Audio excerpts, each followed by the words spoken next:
down at St Andrews, we are all supporters of our team. We chanted Super Blues, ringing all around. Now all you blue boys know what we mean. We are the lads from the Tilton. We'll support you till the end of the day. We're so happy following the blues. We love you, what more can we say? Let's hear you in the cup, singing our song, helping and sharing the load. It's worth the point at home when we sing together. We're there at the end of the road. We are the lads from the Tilton. We'll support you till the end of the day. We're so happy following the blues. We love you, what more can we say? We have the tickets tops here at St Andrews. They're gonna give us what we're longing for. It's Birmingham forever, let's hear it from the stand. So come on City, sing this song once more. We are the lads from the Tilton. We'll support you till the end of the day. We're so happy. And good evening and welcome to the Tilton Talk Show. No, Nick. Apparently he's got an abscess on his... but we won't talk about that. With us this evening, we have Mr. Sheen, Paul Hipkiss, Good evening, all. and Mr. Rowe, Mark Adams, Hello, everybody. Hope you're okay. and a special guest, Paul Caddis.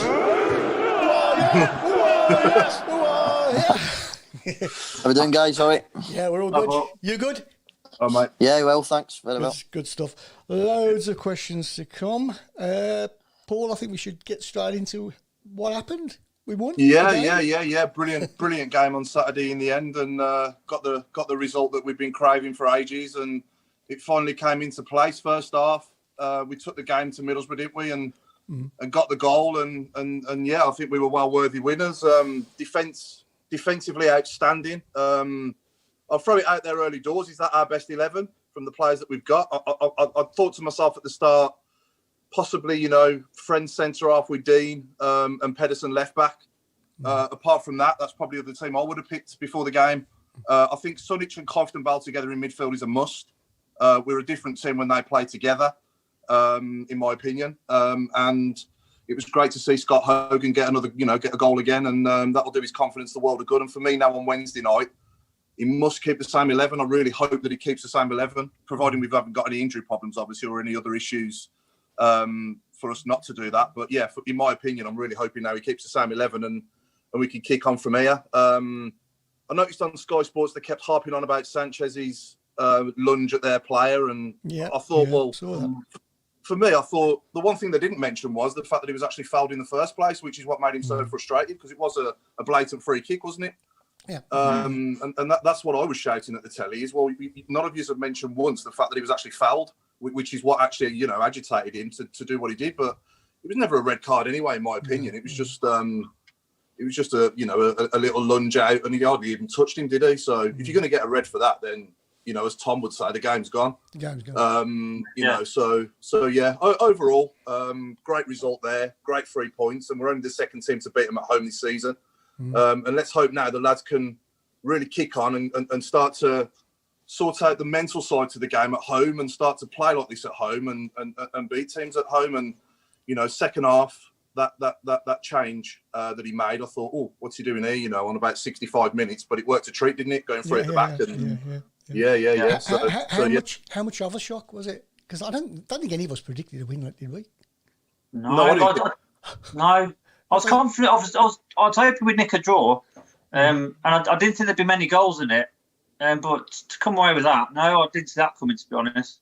No, and we had that little bit of luck as well, obviously, when it goes off the post and doesn't go over the line. And, You know, it's about time we had a bit of luck like that. But I thought we should have had a penalty on Djukovic as well. When he was pulled back a little bit. To be honest, I've seen them given. You know, so but yeah, overall can't complain. I thought we were well worthy winners, and Definitely. let's back it up now with a home win on Wednesday night as well. That would be wonderful. I'd just like to say how well I think that was Friend's best performance in the blue shirt. To be honest, I thought Friend was excellent. What a game he had! He was absolutely superb. Him and Harley Dean, and San Jose. The whole back four were brilliant, weren't they? Colin as well. And, they're all fantastic. How nice was it that Hogan scored that goal? Yeah. Yeah. It makes a mockery of all these, all these rumours that amazingly we all, he had the Buster Bot. How does anyone know? Yeah. We don't know. No, it's all speculation, isn't it? Really, it's all speculation. It was great to see him kiss. It was great to see him kissing that tattoo on his arm again, wasn't it? It's been a while. Yep. Yeah, it's a Tilton Talk Show tattoo. That's why. No, it's a picture of Nick's boy. Oh no, better not say that. Did you see any of this at all, Paul? Did you watch any of the game at all? I know you've played yourself. Have you seen the highlights? I seen the goal. It was a really well worked goal, wasn't it? Yeah. I've seen that. I've seen the kick you're talking about as well. And I don't know how the refs not gave a foul. It's unbelievable, isn't it? Yeah, it's a blatant foul. You can understand that why you do get frustrated, but no, I'll be honest. I just seen the goal. Mm-hmm. Is it the same in League One as well? The standard of, I know you obviously you can't have to be careful what you say, but the officials in the Championship are just absolutely diabolical. This season, some of the decisions that we've had. The Championship referees are full time as well, aren't they? Yeah. Yeah. So full time. I think the League One ones are. I don't think they're full time. So the Championship ones really don't have an excuse. But listen, it is frustrating. It's extremely frustrating. Yeah. But now we had stuff sent through at our club. Birmingham's probably had the same on the Friday night about all these new regulations. You can't. Basically, you've got to stay well away for the referee just to do with COVID. So it's almost making their life as easy as possible. There's no atmosphere in the stadium. There's no. So the decisions are just off the cuff at times. That is frustrating. Yeah. I know Villa Park. Probably they don't notice. There's no atmosphere anyway. Yeah. There was the joke going before the game, wasn't that? Because we should stop celebrating. When we score goals because of COVID, and of course it wouldn't apply to us. So, but we went and won, didn't we? Yeah, Tony Sauce says defended properly, tight and right side, and supported Hogan, who's a predator. Not a ball chaser. Adam says, I bet Karanka change his team next game. Just wanted to get a win over former team Borough. Yeah, that's what I'm hoping doesn't happen massively, especially this time after getting that positive result with that team. I really hope he doesn't make, 5 or 6 changes on Wednesday night and sticks with the same 11. He probably will tinker with it though, won't he, Paul? Oh, probably, yeah. If he does and we win, then fine. But for me, I'd stick the same 11, to be honest. Yeah. Sure says, I love Warnock ranting at Friend, being a gentleman. Warnock being Warnock. Steve Kell says, welcome, Paul, the saviour Cadiz. Yeah. Benji says, we need to wear green at home. We do. I agree with that. Yeah. Stop wearing the green kit. Yeah. We're certainly good in that kit, aren't we? And we get some good results in it. So, yeah, why not? For the boys in lime green. Yeah. Yeah, that's right. So, Paul, then let's go back to what year did you join us, mate? 2013, 14? 2012, 13 season. 12, 13, okay, yeah. Yeah, Lee Clark's first year, yeah. Yeah, so how did it come about then? You're obviously at Swindon at the time. Yeah, I was at Swindon. I ended up out of favour at Swindon. So I sort of done my kind of own pre-season for 3-4 weeks. I was meant to go to MK Dons, and then just last minute, Lee Clark had called me, said, do not go, leave it with me for a couple of hours. Would you be interested? And it was just an absolute no-brainer. So there I was, just on my way there. I got there the Friday. We played Peterborough the Saturday, and for insurance purposes, all the things that go on behind the scenes, and 2 clubs try to sort out, I couldn't train that day. So I hadn't met the players. I was stuck in a box in St Andrews. I had only spoke to the manager through the phone calls. He eventually came to the box about 4 or 5 o'clock later on that day, and said, "How do you feel about starting tomorrow?" And it was absolutely, obviously, again, I was like, "Yeah, fine." But deep inside, I was thinking, "Oh, I've not done much in the last couple of weeks, like game wise." But I always knew, I always knew adrenaline gets you through things, and I got there and went into the dressing room. My first day was literally my debut was the day I met the players. Yeah, yeah, and you served us really well, you know, over the years you was with us. You were brilliant, mate. Yeah, definitely. What was it about the number 31? Was it? I always wondered, you know, with footballers and that, are you superstitious about your number? Was you superstitious about number 31? Or was it just a number you got and you stuck with? No, the first year I came, I was number 28. Oh, okay, the year I came on loan, yeah, yeah, and then I came back, and that was the only one that was available. Listen, I've never been one. Believe it or not, I'm 32 now, and this is the first time in my career I've had number 2. Okay, Really? As a right back, yeah, I've never ever had number 2. So, and I was always I was told when I went to Birmingham, number 2 was a curse. Because obviously people getting injured a lot. When there was this right when I went, it was like this right back curse. Like obviously Stephen Carr had a bad injury. Yeah. Then I had went on loan and then came back the following year. Neil Early had a bad injury. Yeah, It just seemed to be like a right back thing. So no, numbers was what it was. It genuinely didn't bother me. But I could have had 3,000 in the back of my shirt. It doesn't bother me. Yeah, it doesn't bother you. Yeah, I bet other players are different though, aren't they? I would imagine, aren't they? Oh, massively, yeah. Yeah, Massively. There's loads of people want certain numbers, and to be honest, I've tripped myself up here. I've actually done it once. I've done it at Swindon with the Canio. So the Canio used to make us at Swindon bid for our own number, and then we raised money and we gave it to charity. So there were a lot of people, like strikers would want 9, wingers would want 7, 11, etc. So we ended up just the boys that wanted the same number had to bid against each other. So I'm Scottish and I'm tight, so I didn't want to bid against anyone. So I took number 17 because at the time my daughter was born on the 17th of June. So that's the only reason I've ever picked any number at all. Yeah. I mean, that leads on to the next question, Paul. Have you kept any of your shirts? Have you got any? I've got them. I've got them all. I've just recently moved house, and I've just came across them all. Yeah, I've got more. I've got more Birmingham than any other one. We used to get like quite a lot of our shirts and stuff like that. But yeah, I've got them all. I've got probably speak about it later. The Bolton one. I've got that. My mum and dad got that framed for me. And part of my Christmas and stuff like that. So I've got that and a frame and hanging in the wall. So that leads us on. That obviously leads us on nicely to that, doesn't it? To Bolton away. Obviously, that day I couldn't make it. That day I wasn't there. I know you was there, Mark. I wasn't. Yeah. I was at my mum and dad's house, and we had it on Sky Sports, and they were going to and from Leicester to Bolton, from Leicester to Bolton, and I just couldn't cope with it. It was so stressful, even not being there. It was absolute madness. See, to be honest, the Bolton game, the build-up started after the Wigan game the Tuesday night. Because we lost that game. I think if we won that, they gave us a massive advantage. So we're really going into the Bolton game we're down and like considering other results. So the build up that week was like no other week, to be honest. I'm not going to sit here and lie and try and hide behind it all. It was extremely tough. And to be fair, I've got to give Lee Clark a lot of credit. There was all these rumours going about there'll be a lot of redundancies, there'll be this, there'll be that.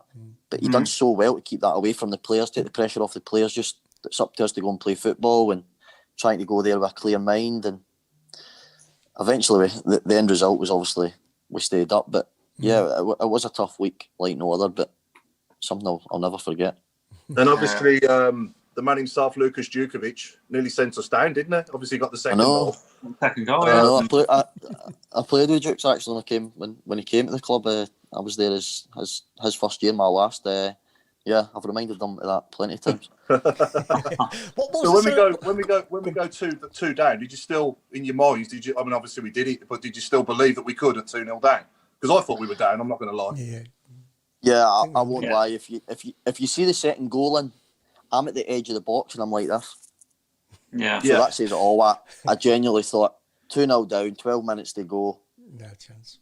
At the time, I wasn't aware of what was going on at Leicester. So I was thinking to myself, Leicester's hopefully going to be winning. But I knew that was another thing in the build-up. We had heard that Leicester had already won the league, so the Leicester boys were out on the lash. They were out drinking all week, and we're thinking, oh, no, you're kidding. our biggest game. They're getting the trophy and stuff like that. So we were trying to tell ourselves, surely they're getting the trophy in front of their own fans. They want to go out on a high. They want to win.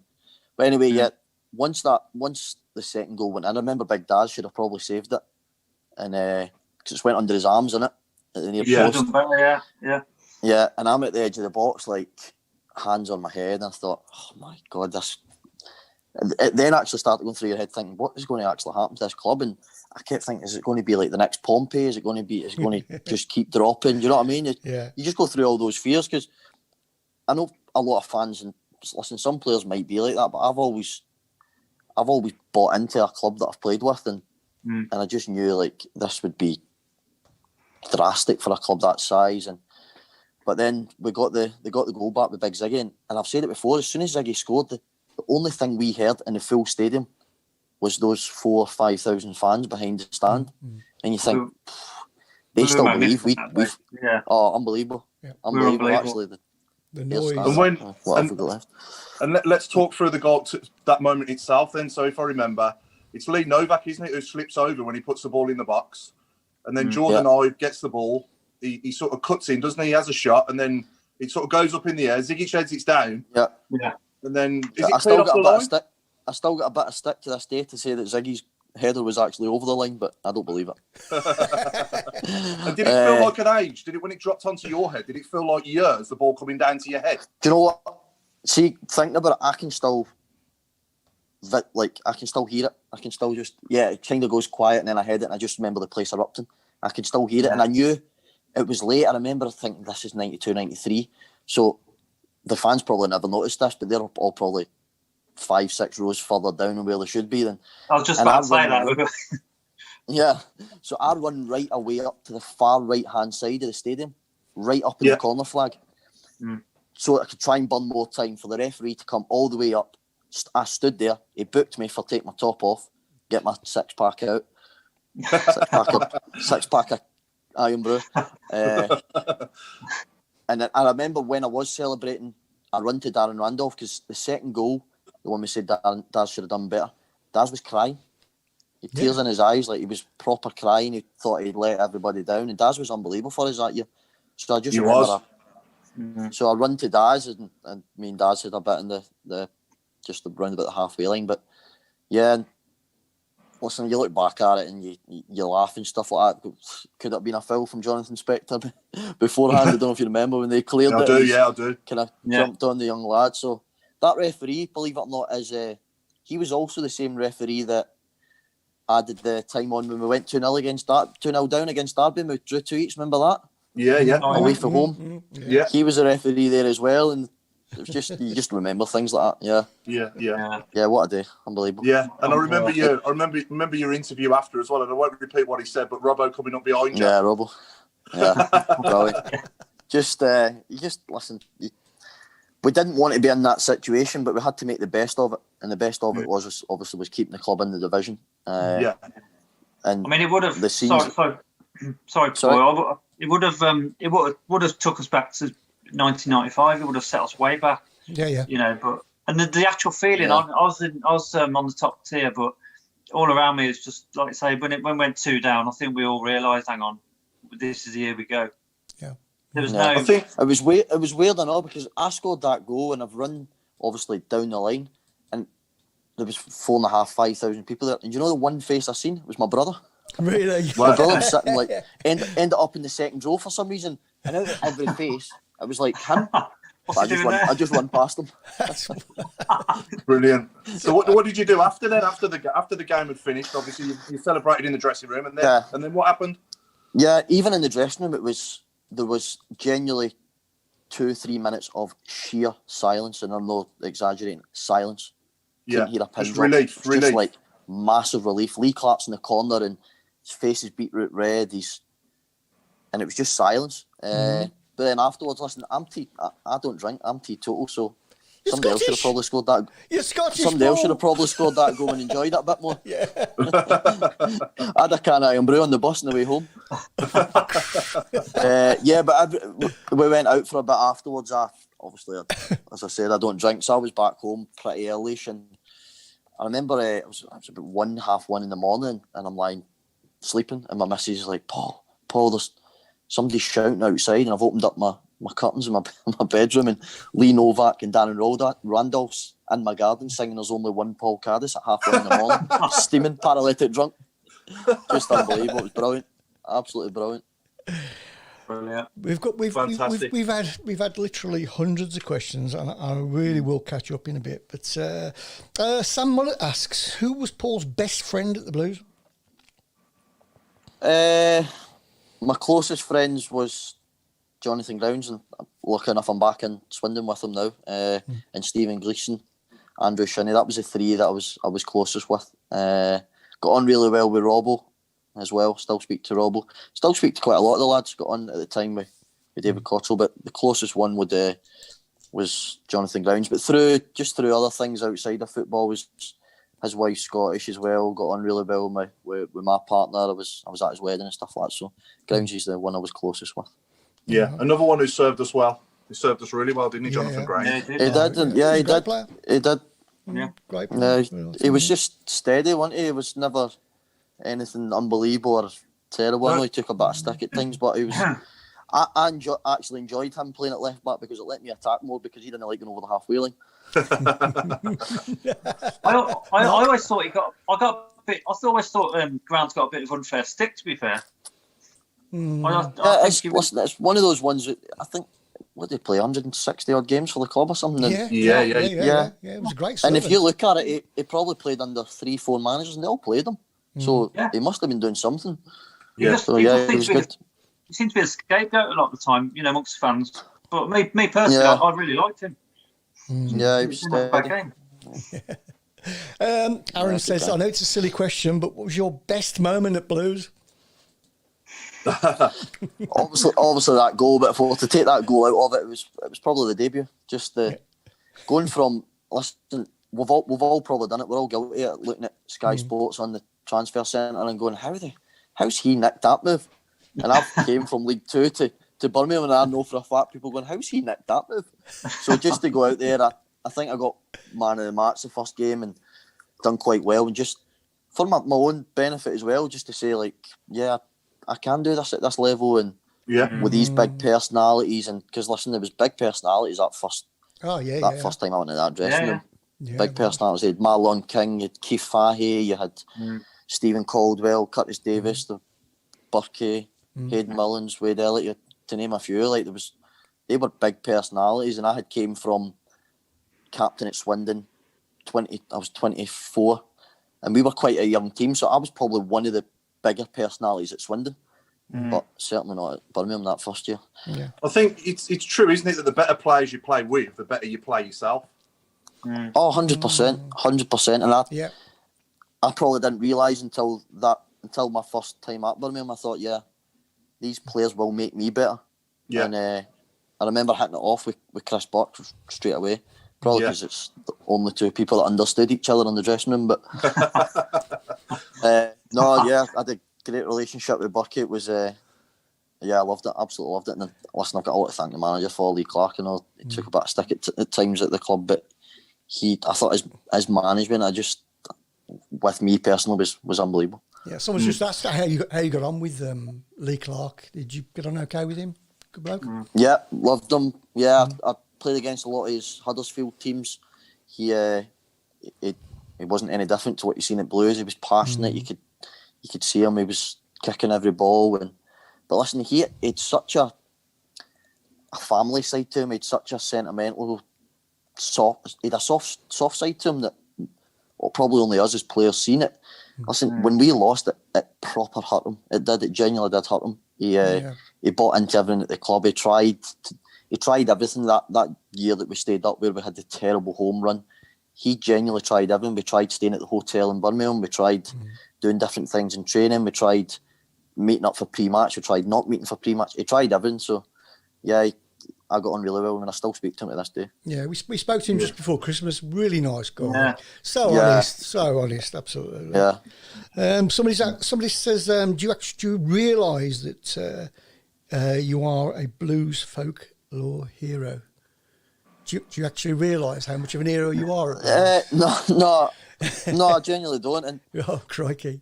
I remember. So after that game, we Gary Pendry was Gordon Strachan's assistant manager at Celtic when I was a player at Celtic, and there was all the talk of it was the Player of the Year awards that Sunday after the Bolton game, or the Monday. Sorry, there was the Sunday or the Monday, and the talk was if we go down, it won't go ahead. If we stay up, it will go ahead. And I was at Gary Pendry's table, and I remember him saying to me that night, "Listen, your life at this club will change from this day." Yeah.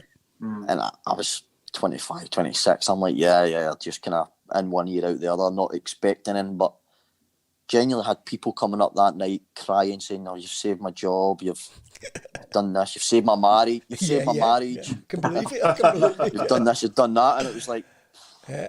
and it's one of those clubs. Birmingham's one of those massive football clubs that you don't realise till you're actually inside. Yeah, it is. No, yeah. But I think for me, I'm just sitting here thinking of the actual consequences, what would have happened if you hadn't scored that goal.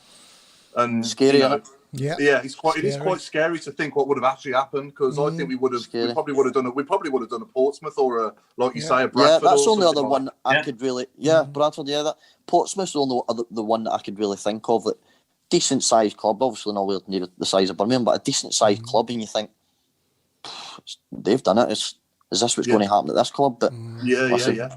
Thankfully, we've never had to think about that. Well, look at Sunderland as well. They've had a right game getting out of League One. They're back to the Championship, and they still haven't done it. Yeah, And Coventry. Still not done it. And Coventry. Coventry. It took Leeds as well, didn't it? A few seasons to get out of League One back to the Championship as well. You know, so there's no guarantee you're going to come straight back up. No, none at all. No, definitely not. Listen, especially with the more football goes on year by year, the money in the Premier League is obviously ridiculous. So the filter of player coming down from the Championship from the Premier League to the Championship to League One 6, 10, 11 years ago, there's players in the Championship that have probably played every week in the Premier League.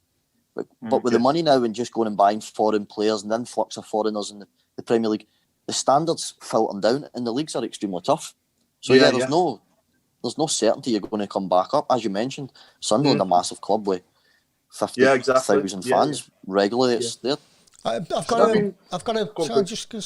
a message from Lee Clark as well. He's just said, "You're the only player I tried to sign for every club I managed. Even my kids sign him on FIFA." That's a nice message, isn't it? Yeah, it's really nice. That's nice, isn't it? Yeah, it's nice. Yeah. I went back cool. to Bury just really for him as well. I went back to and played with him played under him at Bury as well. Yeah, it's so sad and tragic to see what happened to them as well. Obviously, shocking. Awful. Absolutely awful. Shouldn't happen in this. That shouldn't happen in this day and age. You know, they need to sort out the good. Sorry, Paul. Yeah, they should. I think people just take over those clubs, obviously the low down leagues, and just trying to make a penny. And if it doesn't work, they've got no affection towards the club. And it's horrible. Yeah, it ripped that town apart. It's really sad. Yeah, horrible. Yeah, and having played in both League One and the Championship, would you say the difference in quality between the two leagues is similar to the Championship and the Premier League, or is there not that much of a gap? No, I think in the next 18 months, 2 years, I think the gap between the Championship and League One will be huge strictly because of the salary cap. Yeah, because of the salary cap. League One. So, for instance, Sunderland could potentially still bring players on amazing money for this level, but they can't now because they're under $2.5 million salary cap. So I just think if this is still the case next year, the gap between the Championship and League One is going to be huge. Just down to the standard of player. But when I first went to Birmingham, the gap was I thought the gap was quite big, to be honest. The standard in the Championship was brilliant. And I remember the first year, and it still is, there's obviously some great clubs, but I think the first year I was in the Championship, there was maybe only 3, 4, 5 max teams that hadn't actually been in the Premier League. And who was your team growing up, Paul, and your favourite, your sort of footballing hero? I'm guessing Celtic, but I could be wrong. Yeah, I was a Celtic fan. Grew up a Celtic fan, massive. All my family support them, and my hero was probably when I was younger. It was nothing to do with my position. It was Henrik Larsson was at the time when I watched it was unbelievable. Yeah. And I'm actually glad that he probably done Scottish when he went to Barcelona and Man United and still set those leagues Leagues of Light and was unbelievable. But yeah, he was the one. Yeah, great player. I thought you were going to say Oliver Tebley then. Oh, I remember his first game for Celtic. He wore one white boot and one black boot. I can always remember that about him. Yeah, he was at Birmingham for a bit as well, wasn't he? Yeah, yeah, he was. Yeah, he's a hero at the Blues. Yeah, he's a great player. Yeah. But Celtic had a good side then, didn't they? Late 90s, early 2000s. Great team. Very good. So my first year as a young pro, so we had to wash the boots and clean the kit and stuff like that. And I keep going on about I keep going on about personalities in football because I'll be honest, there's no big personalities in football anymore. It's gone. Those days are gone where you have these big personalities. So back then it was like Henrik Larsson, Chris Sutton, Neil Lennon. Do you remember the guy Bobo Baldi?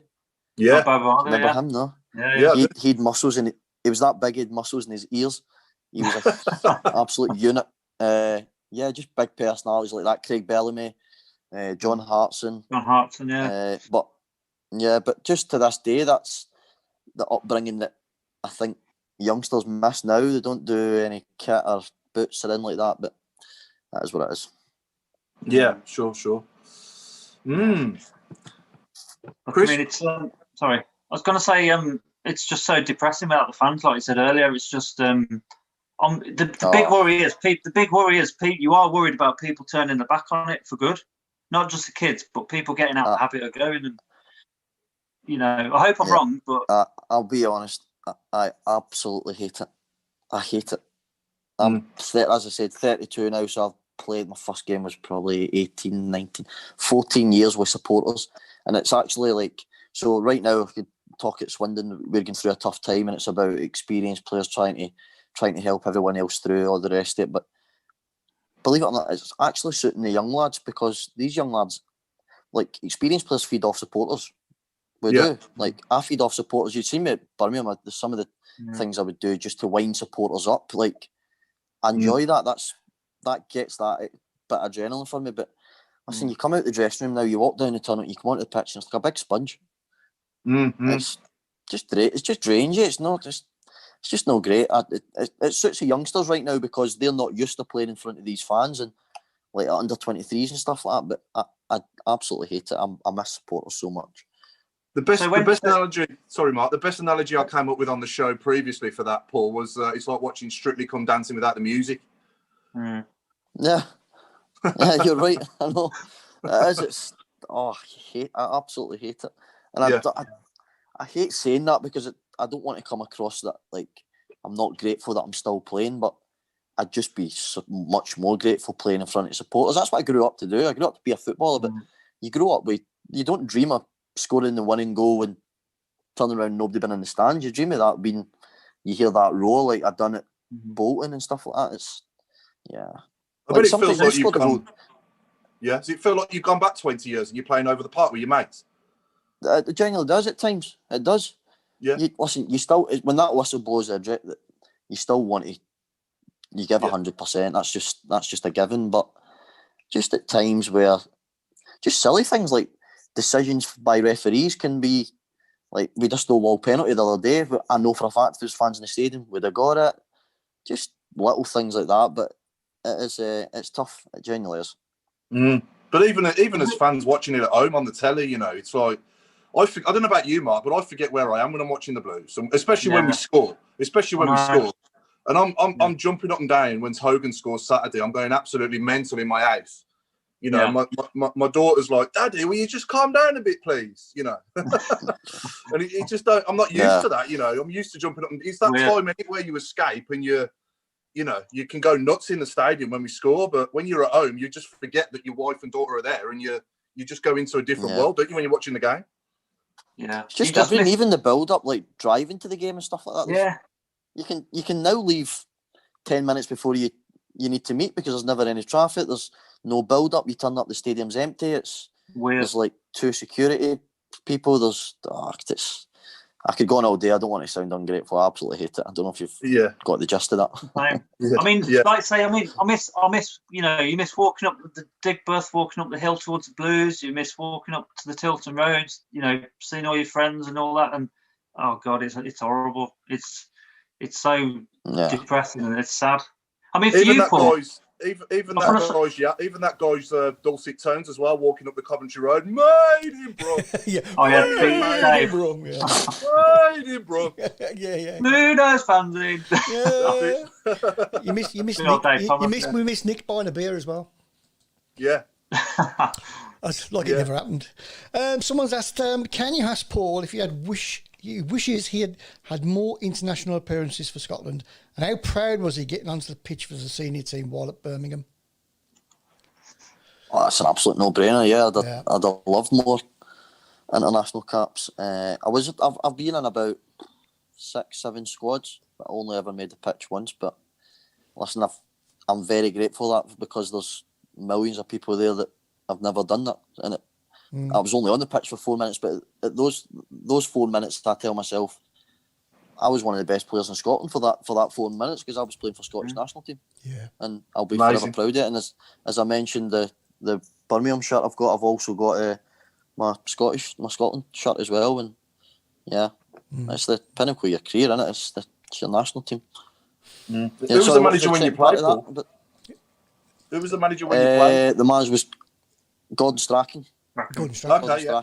I was in the squad under Craig Levine a couple of times, and then Gordon Strachan took over. Gordon Strachan gave me my debut at Celtic, and he was a manager. Yeah. And going back to your time with us, then, you got any funny stories you can tell us from, like, in the dressing room or amongst the squad? Any good pranks or anything like that? There must have been loads. Yeah, there was always stuff. To be honest, I was probably always the one that ended up being the daft one that ended up doing stuff. I remember when there's a hot tub in the home dressing room, and do you know the foam bar shower gel? Yeah. So we're just just carrying on. You can imagine, you know what the ending of this story is. We're just carrying on, and I ended up squatting a bit of that in. And honest to God, the dressing room was full of bubbles. But it got quite serious, and I ended up getting called upstairs. And listen, you can't do this. You can break the filter and stuff like that. I swear to God, it was like a foam party. Boys are coming in off the pitch, going, what's going on in here?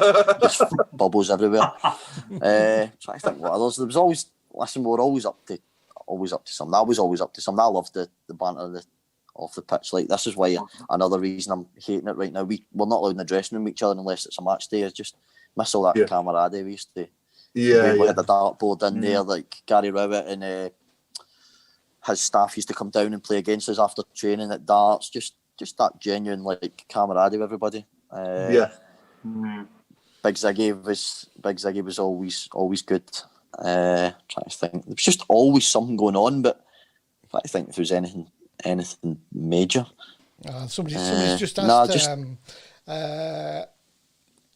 Again, asking whether Zig paying for him, is it true?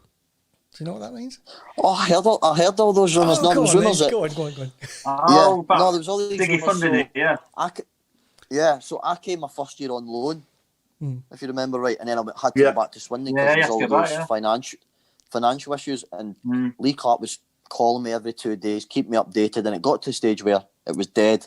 So a week left of the window, it was completely dead, and I was genuinely gutted. I was like, so I was on my way to Blackpool, actually physically driving up the M6 to Blackpool, and I spoke to Alex Ray, the assistant manager at Blackpool, and it was just something that didn't sit right with me. And thankfully, I just had this feeling. I was like, nah. So I didn't sign there. But then Lee Clark had called me and said, listen, we've managed to fork up some money. We've agreed a deal with Swindon. And then all these rumours come out that it was Ziggy that paid for it. So, no, I don't think that's true. I wish it was, because I'd love to have spent some of his money. especially being Scottish. Yep, of course. Exactly. I'd never seen a £50 note until Ziggy had pulled his wallet out. Paul, what's the funniest thing you've ever seen during a game, like during a live game? Anything anyone's, like, the funniest thing you maybe seen a teammate do, or an opponent, or from the fans, or anything like that? No, it's going to sound as if I'm always talking about myself here, but no. There's a clip on Soccer AM. Do you ever remember me against Charlton, one of the last games of the season?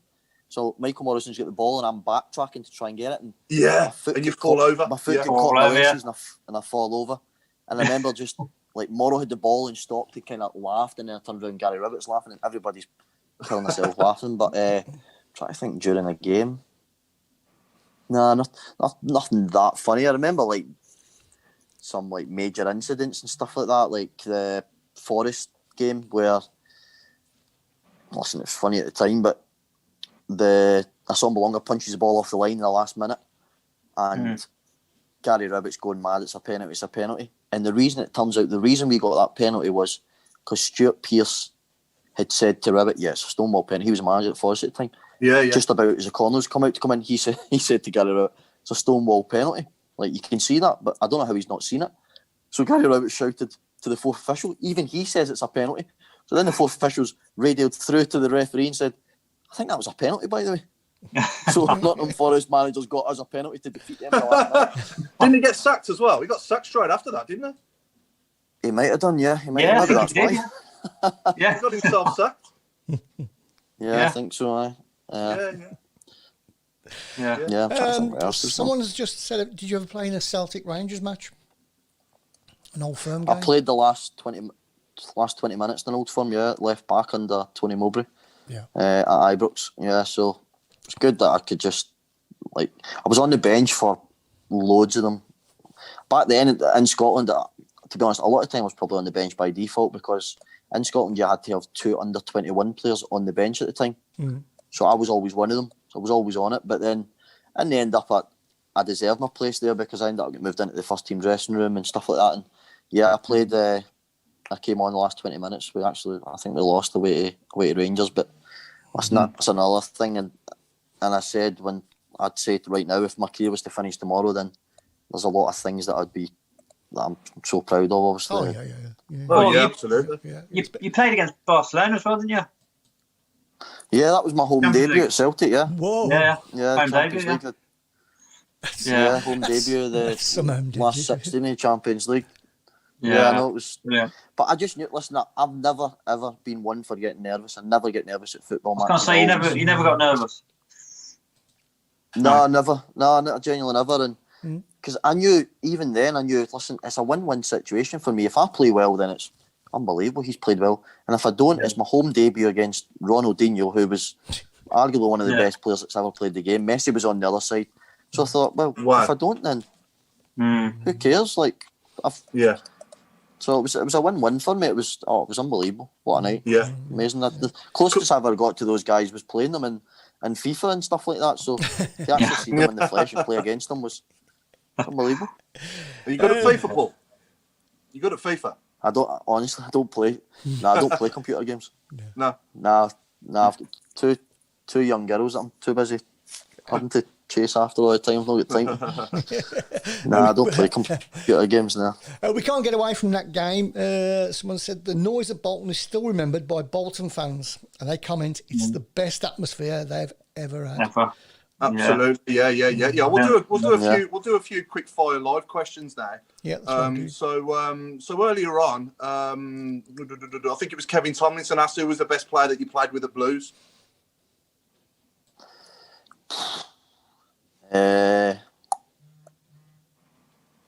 That's a tough one, isn't it? The best one I played with.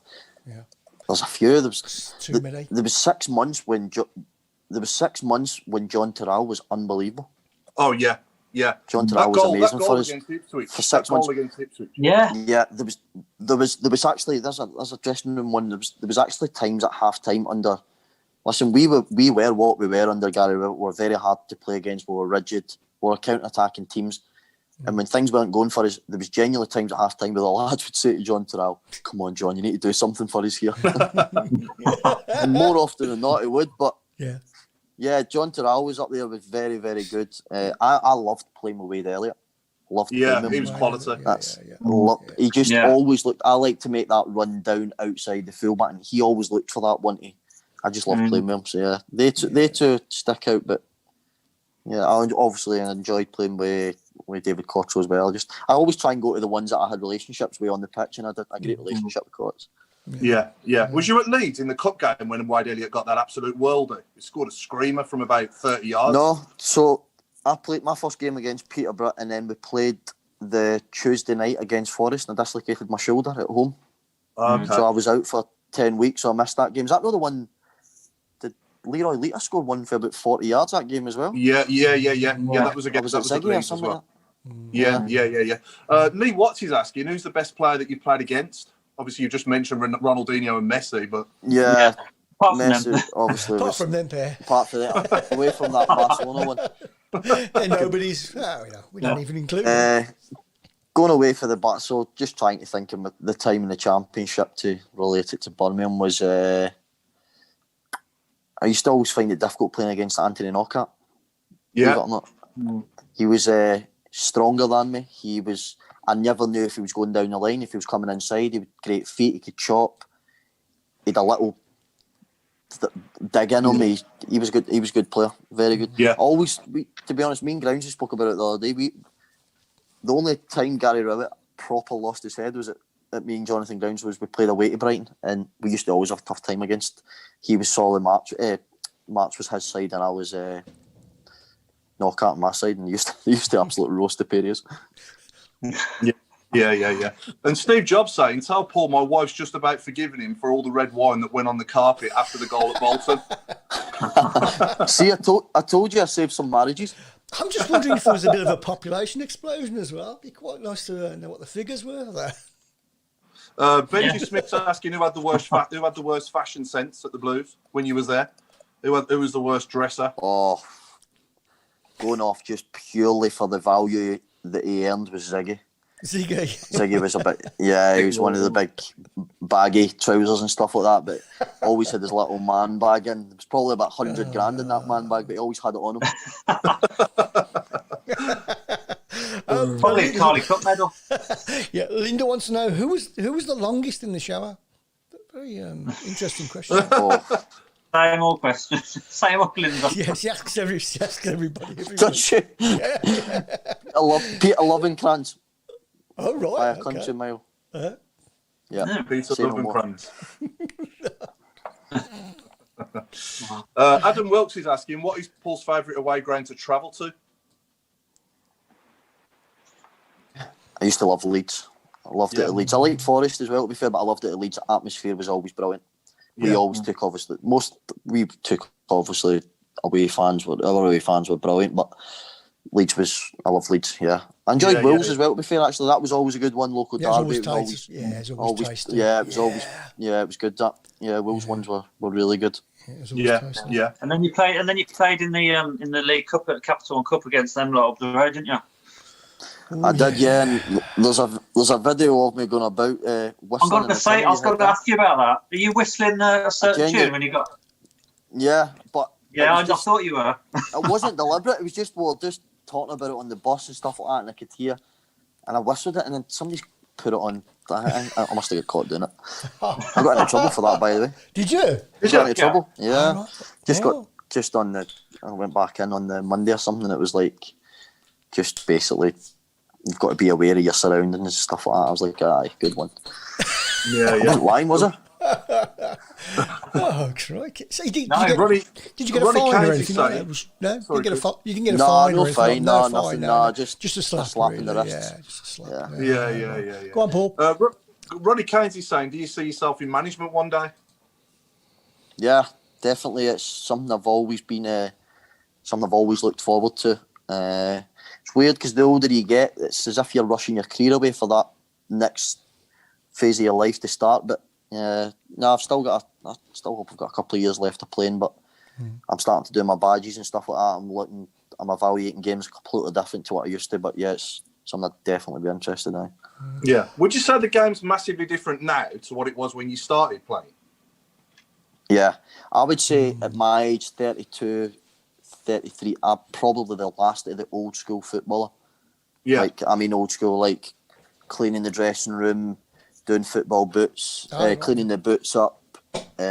Sports science took over football. There's no two ways about it. Like, it's a lot less physical. Oh yeah. You can't breathe on. You can't breathe on anybody now. Nah. That's it. No. Like nowadays, it's 2-day recoveries. People come in on a Monday and want to do a recovery session. That's unheard of. Like, I'd never. Do you know what I mean? It's like you play a Saturday, you have the Sunday off, you train normal Monday, but you're now getting sports scientists that are saying no, it's best if they have 48 hours rest. Then we train Tuesday, Wow. then we have Wednesday off. It's so pampered now, honestly. I'm a footballer and I'm saying... Does that lead to many rows? Does that lead to any friction or any rows at the training ground or anything? Do you have... Depends if you win or lose. Yeah. If you win a sports scientist says that they need to do a recovery on the Monday, it's fine.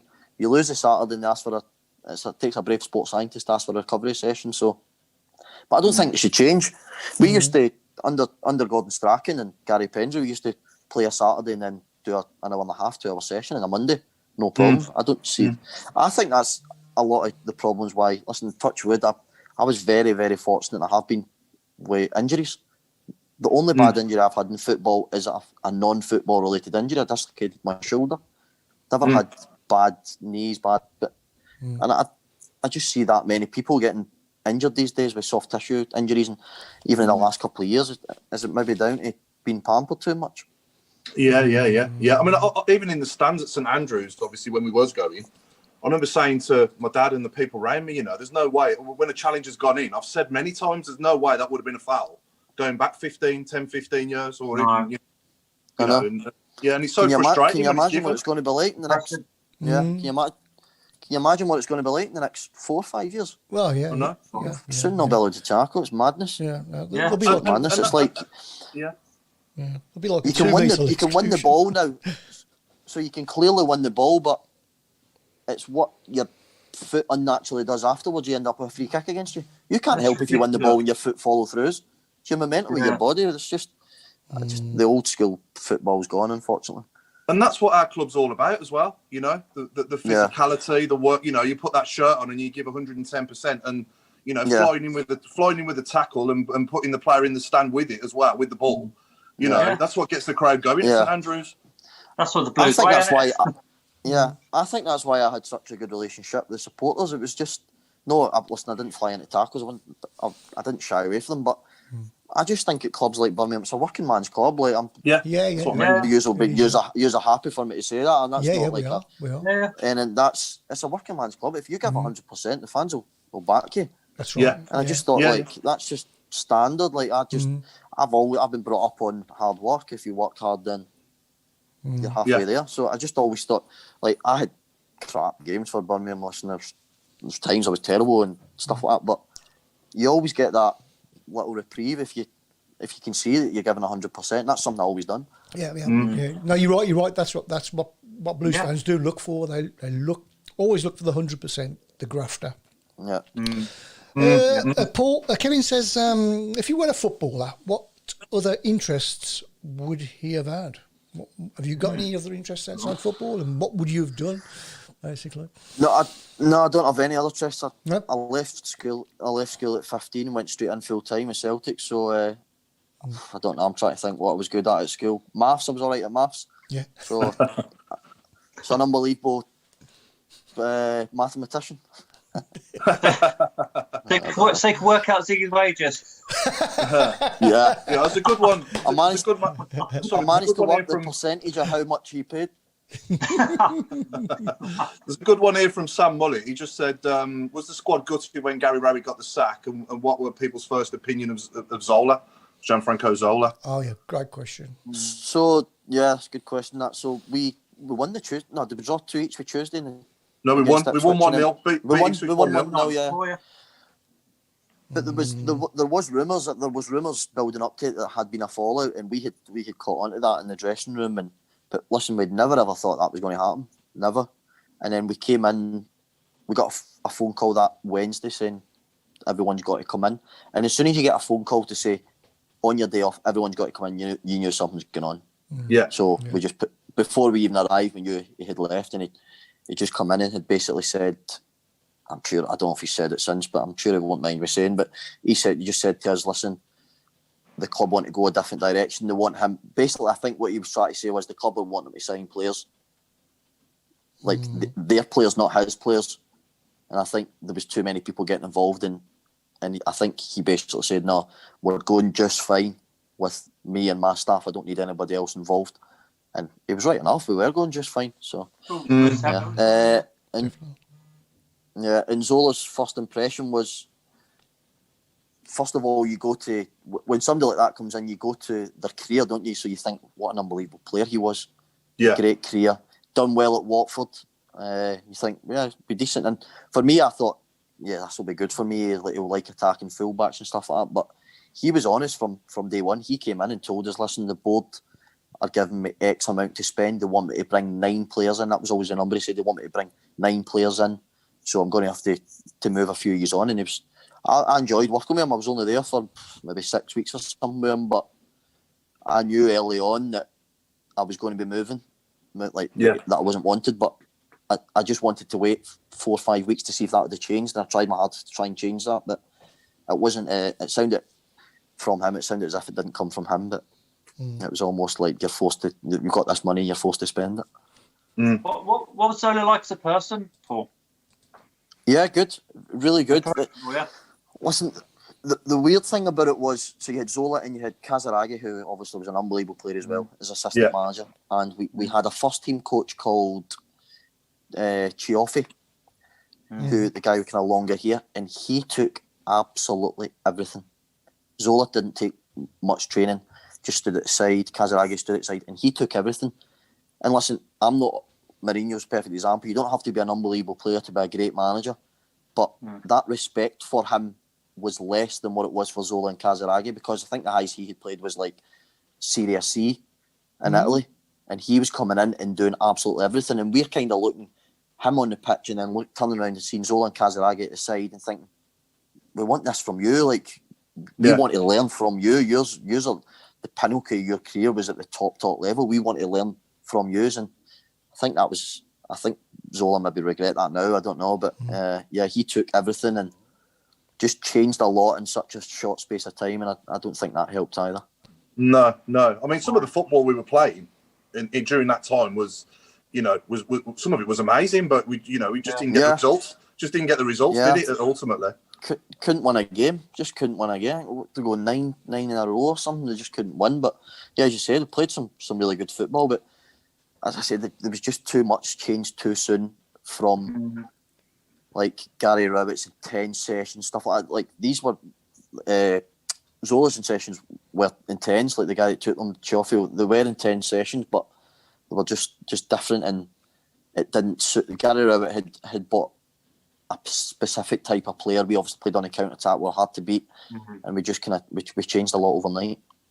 Yeah, sure. Yeah, strange old time that was, wasn't it? That sort of couple of years. Well, even still now, I don't even know if the club's recovered now from that sacking of Gary Rowett. To be honest, fully. Yeah, there was what 4 managers in such a short space of time, weren't there? Gary Rowett. Because I left that year, and I remember 4 years, and then Harry Redknapp came in for the last 2 games, didn't he? Yeah. Because I went to the Bristol City away. I drove down to that. I saw you. And that reminds me as well. That reminds me. Sorry, Paul, but that reminds me. You talk about Harry Redknapp there, and he was assisted by Steve Cottrell, and obviously Steve Cottrell took over from him, and we all want to wish him a speedy recovery because he's been in intensive care with COVID, hasn't he? Yeah. Soon. Yeah. So sorry, Paul. Carry on, mate. Course, Thanks for telling me that. I forgot. No, that's fine. No, that's fine. Yeah, that's good. So I went to that game that we stayed up. Yeah, good stuff. Yeah. Tom Ross sends his best as well, Paul. Yeah, good guy, Tom. Yeah, sends his best. Tom. Someone said, what was your favourite match under the floodlights? Can you remember a favourite match under the floodlights? Probably that one I alluded to earlier with the Nottingham Forest one last minute. Oh, the first game. To beat them, that was under the floodlights, and obviously just getting a last minute goal added to it. But I used to listen. Everybody loved playing under the floodlights, but I genuinely loved playing at St Andrews. Yeah, I just always had a good feeling there, and especially under like Gary Rowett, we just got that good momentum going, and we're turning up. And I think I alluded to it earlier, like then we were going well right up to February, March. We were there or thereabouts, and we just lacked that little bit of probably an extra couple of players, maybe a little bit of quality. But then again, when I think about it, I think that teams started coming to St Andrews and respecting us, and maybe started sitting in, and we weren't the type of team to go and break teams down. We like teams to come and try and break us down and catch them on the counter. Yeah. So maybe we struggled a bit with that. Yeah, possibly. Yeah. Who would you say had the biggest influence on your career at Blues, Paul? Off the pitch, completely away from the pitch, was I used to speak to Gary Pendry a lot about the club. Obviously, he knows a lot about the club. Yeah. But on the pitch, when I first got there, Stephen Caldwell was really good with me. Really good. Curtis Davis was really good with me. Two of them were brilliant with me. Just making me feel welcome, making me feel part of the group, making me feel as if I was as good as everybody else and I should be there, coming from League Two and League One. And just, they two, probably because I played beside them as well, the two of them were centre-halves, they were really vocal. They two were a massive influence on me. Yeah, brilliant. That's good. Right. Paul, we've got a little competition that we do now and again. We call it... Do you remember that, Paul? When there was a sub made at St Andrews and they announced the player and the fans go, who? Yeah. They go. All the time, mate. They go. That's it, right. Okay, so we want you and our audience to try and work out. This is. The dressing room's quite down at the moment. For me personally, very disappointed. A tough start for us today in the game, and we're disappointed with the way. Well, with the result, definitely. I think. Should we let our viewers? Have a go? Do you think you know it, Paul? I think I do. Yeah. Okay. I think I do. Let's see if they can suss it out anyway. Okay. Tell us the first letter of his second name. M. Yes. Yeah. I think you've got it. Yeah. Yeah. So that gives everybody a clue. These are too easy. These are, Paul. You'll have to. Everybody's saying Gary Monk. It's not Monk. No. It's not Monkey. No. Margaret Thatcher, says Jason Hughes. Oh yeah, somebody else says Gary Monk now as well. Yeah. No, it's not Gary Monk. No, it's not Gary Monk. Please stop saying it's Gary. Should we play it once more, Chris? Should we play it once more for him? Here we go. Oops. One more time.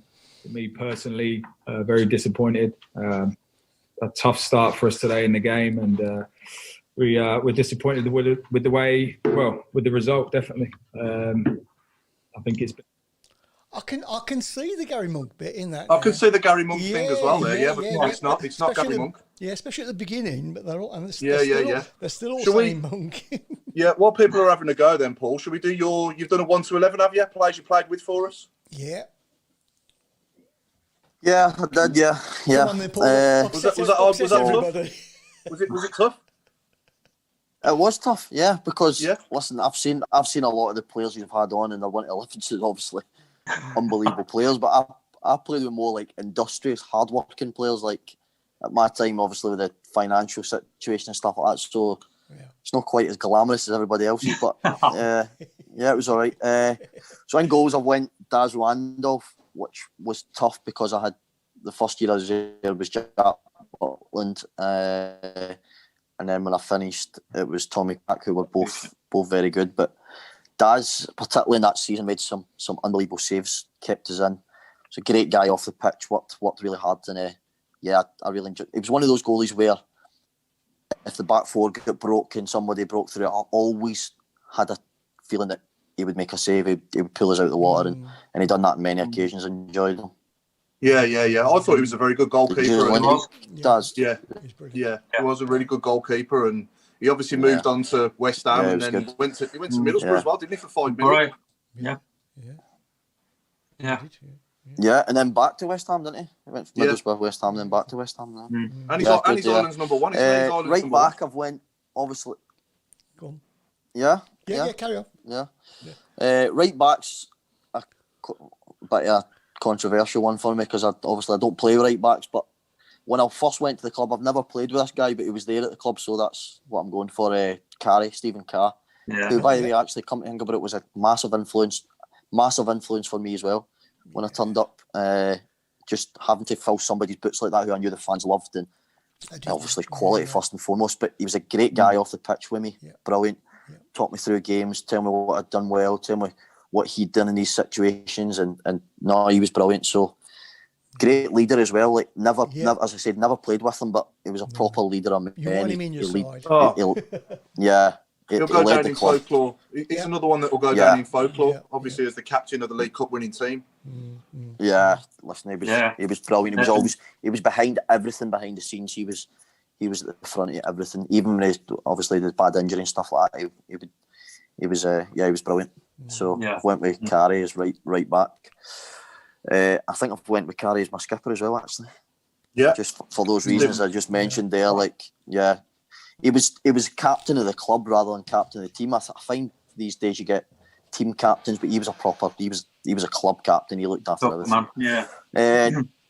So centre halves, I've went Curtis Davis and Paul Robinson. Curtis Davis because he was the one that played inside me. Obviously, right centre half was very vocal, very encouraging, great defender. Don't get me wrong, when he used brilliant defender, but when he used to come out dribbling, he was like Bambi on ice at times, wasn't he? Those big dangly legs, and you just think, oh, where's he going here? Yeah. But no, honestly, such a nice man, great guy off the pitch as well. Massive help, as I mentioned earlier, was a massive influence on me. Robbo, just for obvious reasons, another great leader, another club captain, not one of these team captains. Robbo was one of those guys that if you needed a bollocking, he'd give you a bollocking, but if you needed a cuddle, he would give you a cuddle, and he knew exactly when to do it, and when it was. He just had that knack. He was just, obviously everybody remembers his story coming to the club. I think he initially came when I got injured, so I'd done my shoulder, and I think he came in and played. He played a couple of games at right back, I'm sure, and he only came in he just come in training originally, and that just shows you the type of guy he is. He came in, and then 6-7 years later or something, he was still at the club. So yeah, Robbo was another great influence. Left back, as we touched on earlier, I've went.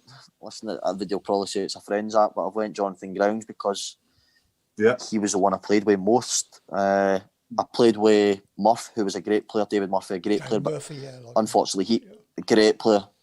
Unfortunately, he was injured a lot, so I only played with him 8-9 games. And it's just that first season. So the mainstay was Groundsy, as I touched on earlier. That I enjoyed playing with him because it gave me that license to get forward that bit more, because he liked to play the game from behind, didn't overlap as much as I did, was clever on the ball, good defender, a bit one of those unsung heroes that nobody really, and as you said earlier, like scapegoat at times, but listen, he was big enough and strong enough, and he was a good servant for the club, great servant.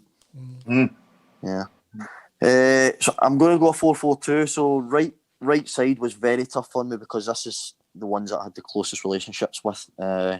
Chris Burke, on and off the pitch, I had a great relationship. Burke was brilliant, inside, outside, but just through the volume of games that I played with Cots, I'm going to have to say David Cottrell, because we had a great relationship. I knew when to go around him, I knew when to stay with him. Used to work. I'd done as much work for him forward as he did for me backwards. He used to work the winger back for me, come back and help me. I'd help him going forward. We just had a great relationship, a great respect for each other, and I enjoyed playing with him. Another one who was very good. Yeah, some of his free kicks as well, and set pieces. Set pieces. His crossing. He used to do this weird thing when Cots used to cross. He used to always cross without giving the fullback a chance of ever getting it. So he used to run and knock the ball diagonally to his right, and then cross from like. And he was great. He was great at his delivery and stuff like that. It was great. Centre mid, I'm going for players that suited me more than anything. So I went for Stephen Gleeson and Wade Elliott, with an honourable mention to David Davis as well. I love playing with Digger. Digger was, we used to call him Bowser. You know, Bowser for Mario. Yeah. We used to call him Bowser. He was just, that's what we used to call him, because he was just so strong, powerful, such a powerful runner. Great lad, knew the club inside out.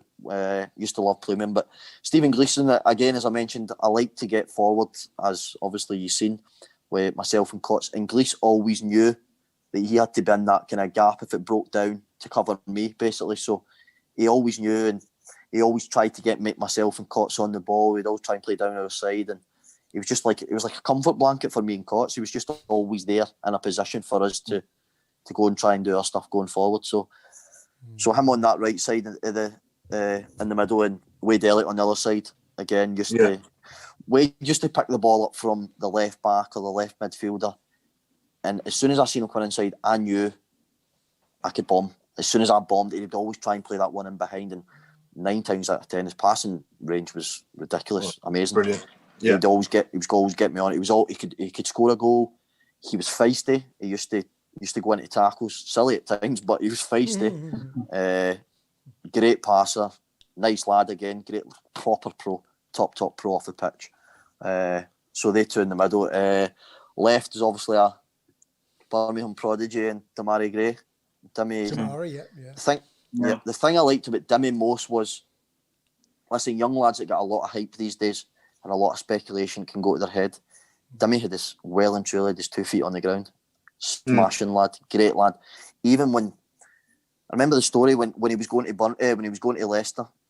I'm trying to think who signed it. Was it Ranieri that signed him at Leicester? Yeah. It was, Yeah. So Ranieri and somebody else, some British, I don't know if it was Craig Shakespeare or whoever it was there at the time had called him and said, listen, this is what we're going to do, we're going to play here. And the deal still hadn't went through, but him knowing that he was going to Leicester at that time, stuff like that, he kept his 2 feet on the ground. He was a great lad. He was always willing to listen, always willing to learn, always doing extra, and couldn't be happier for somebody like him to go on and do what he'd done. He's a smashing lad, and listen, I don't even need to say much about his ability. He went on and won the Premier League with Leicester, but again could go inside, could go outside, not favourably, but he was that quick. He could get past somebody and outside, then cut inside. It suited us to a T. The way we played under Gary Rowett, especially with counter-attacking, with him going rapid, Cottrell going rapid, with Jack Magoma, who was quick as well. The two of them were different for Courts. That was a good thing, that Dimmy was a dribbler, would try and link up with people, would try and get take players on and stuff like that. Courts was the other side, would stay wide, cross the ball, work 1-2s with me, etc. So it was a good balance to have on either side. The two up top, there was only really 3-4 mainstay strikers that I'd played with at Birmingham. Peter Lovenkrands and Kingy were the first two. Marlon King were the first two that I'd really played with strongly. Ziggy was there at the time as well, but I've went with Ziggy and Clayton Donaldson. Clates was massive for the way we played. I know we talked about the counter attack when we were pegged in, and teams were oppies and wingers, as I mentioned, worked really hard, got back in to help the fullbacks out. Our outball at times was Clayton Donaldson against 3-4 defenders, and for some reason he always got there. He either got a foul, he got the first touch, got us up the pitch.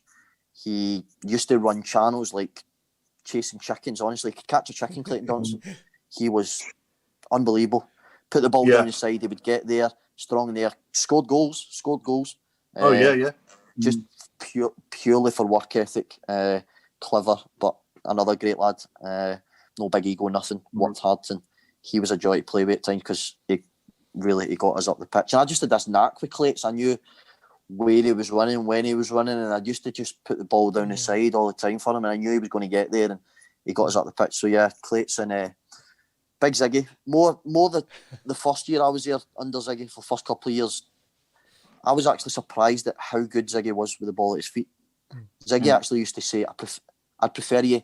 So looking at him, he's 12'8" or whatever he is. So you just initially think, I'm just going to have to put it up high for him. But no, he always say to me, because I used to like that reverse one in the striker. And when I used to see him, I used to think twice about it, just because he was a big guy, and I used to think he's going to want it there. And he used to say, no, I want it to my feet.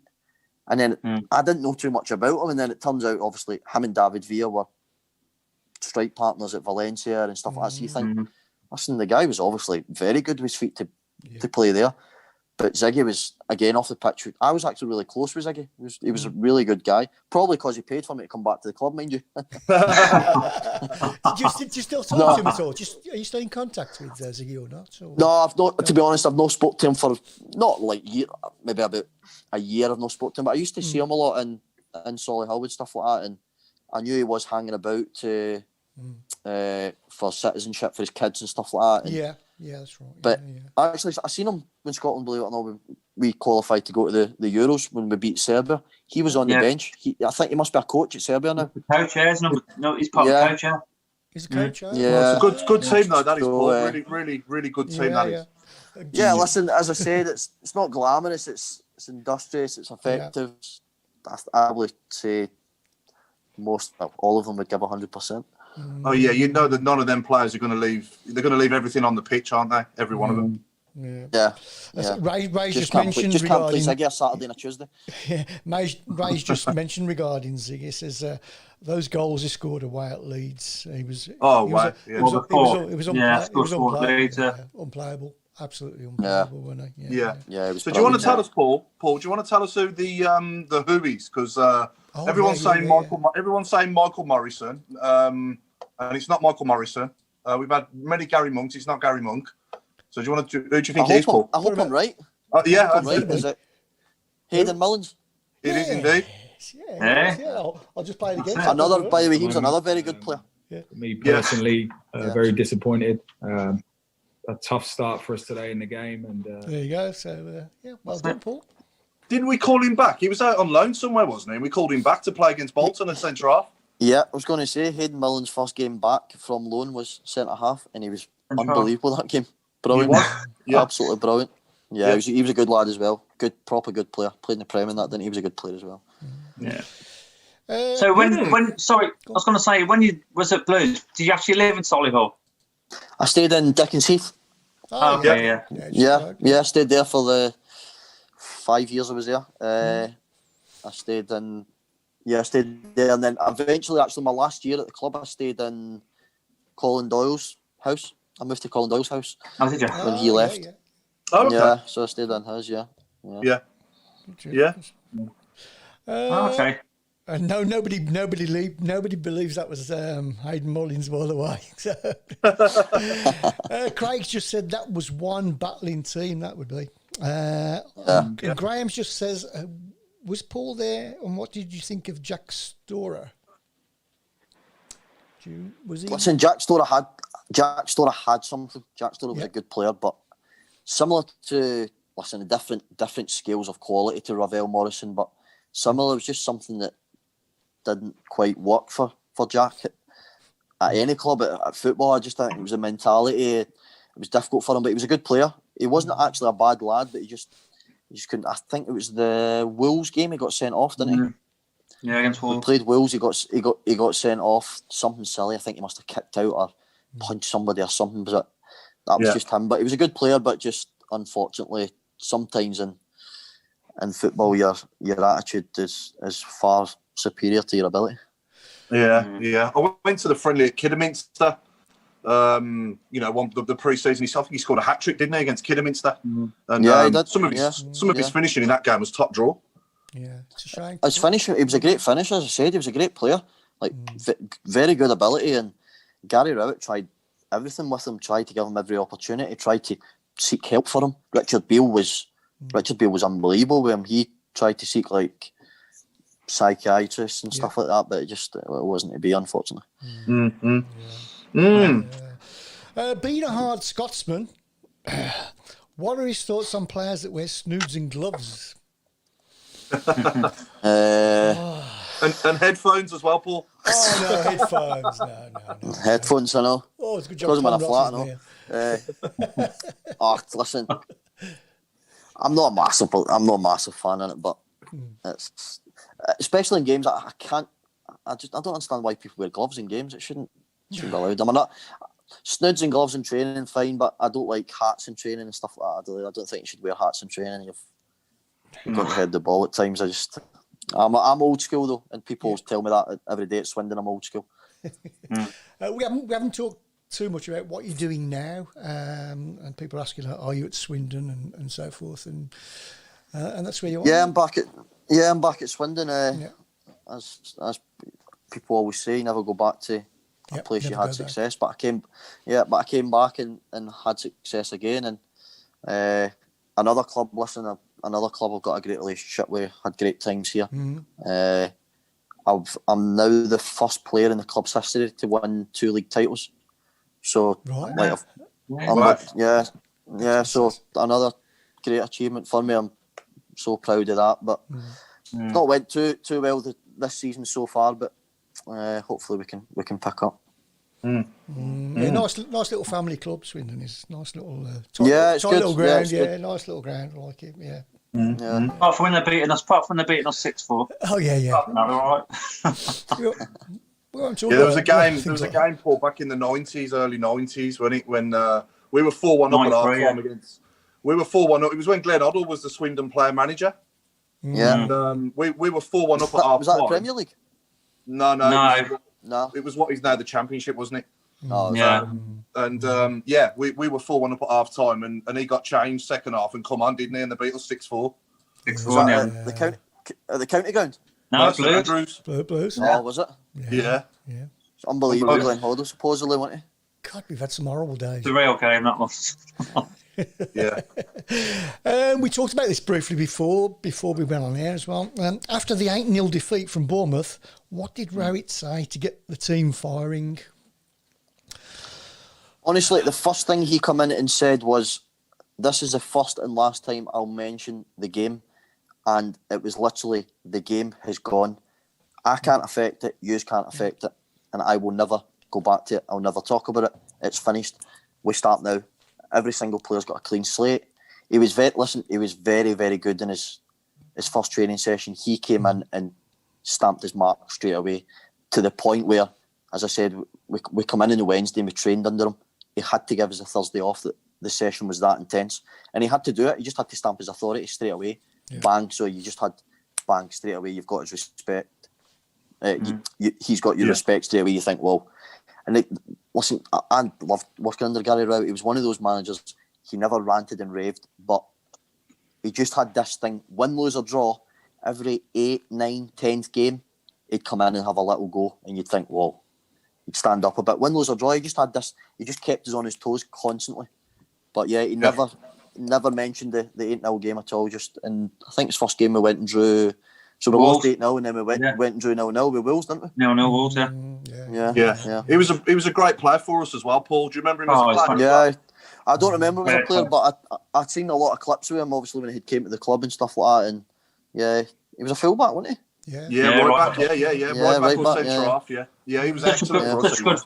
Such a good right foot. He rarely wasted a pass. He was solid, solid defender. Yeah. Did he get involved in training as well? Did he ever go himself? Not really. No, not really. He took everything. Him and the assistant, Summers, Kevin Somerville. The two of them took everything. But the manager was. So from day one, we'd done a lot of back four work and shape, and you could probably tell that obviously the results we started getting. But no, we always had Gary Rowett changed to Thursdays off. So we'd be in Monday, Tuesday, Wednesday. Monday would be like a kind of lighter session. The Tuesday, Wednesday would be intense sessions. His sessions were intense. Loved working under him. Didn't you have a penalty shootout competition against him as well, or someone? Yeah, I remember that. Was that for Blues TV or something? Staff against players. Yeah, I think the staff beat us actually. Yeah, it was for Blues TV. Yeah.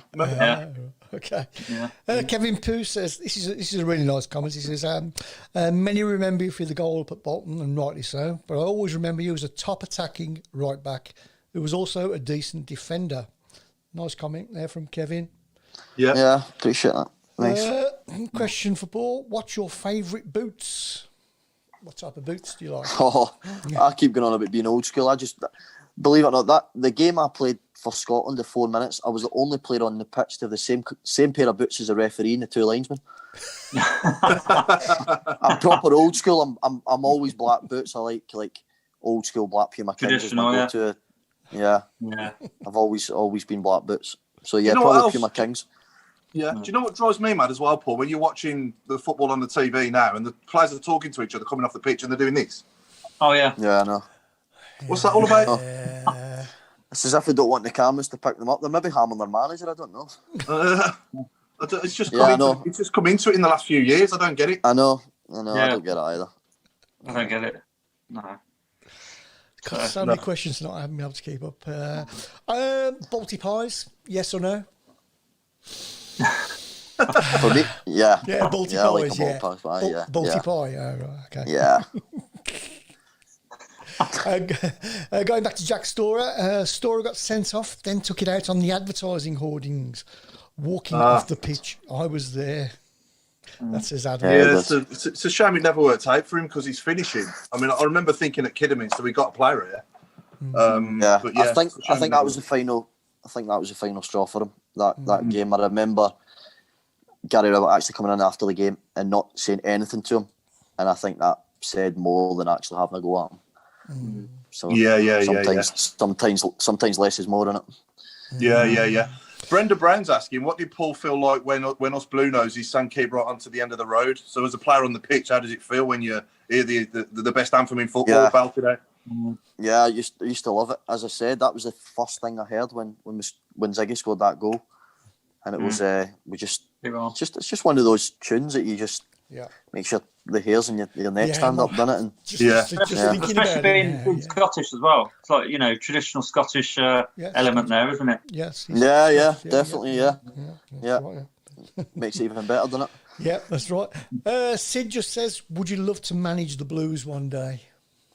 That'd be an absolute dream, yeah. Yeah. It was a dream for me. I'm not going to lie here and say I was a massive Birmingham fan, because I wasn't. I didn't know anything about the club until I came there. But it's just one of those clubs that it just does something to you, doesn't it? You've followed them all your life. You'll know better than me. But yeah, I'd love to manage them. Yeah, I'd love to manage them. And going off my living there, I don't expect a world class team. It'll just be a team that will run about.